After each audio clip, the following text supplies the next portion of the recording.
நினைத்ததை எப்பாடுபட்டாவது முடித்து காட்டும் விருச்ச ராசி நேயர்களே, இவ்வாண்டின் தொடக்கத்தில் உங்கள் ராசிநாதன் செவ்வாய் உங்கள் ராசிக்கு 4ஆம் இடமாகிய கும்பத்தில் சஞ்சரிப்பதால் சற்று ஆறுதல் அடையலாம். 7.5 பிடியில் இருக்கும் உங்களுக்கு செவ்வாயின் பரிவர்த்தனையால் சனியின் தாக்கத்தில் இருந்து சற்று தப்பிக்கலாம். உங்கள் ராசிக்கு குரு பகவான் 2-5க்கு அதிபதி ஆவார். அவர் தற்போது உங்கள் ராசிக்கு லாபஸ்தானமான கன்னியில் அமர்ந்திருப்பதால் பொருளாதாரம் திருப்தியாகவே இருக்கும். குரு பகவான் உங்கள் ராசிக்கு 3, 5, 7 ஆகிய இடங்களை பார்ப்பதால் இவ்விடங்கள் புனிதமடையும். திருமணமாகாதவர்களுக்கு திருமணம் நிச்சயிக்கப்படும்.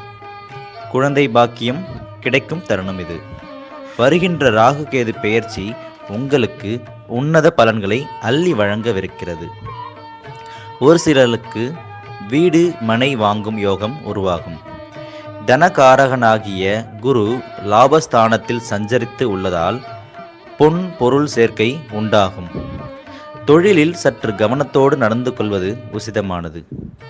சனிக்கிழமை தோறும் சனி பகவானை வழிபட்டால் சகலமும் பெற்று வாழலாம். மொத்தத்தில் இவ்வாண்டு இறை வழிபாடு இனிமை சேர்க்கும்.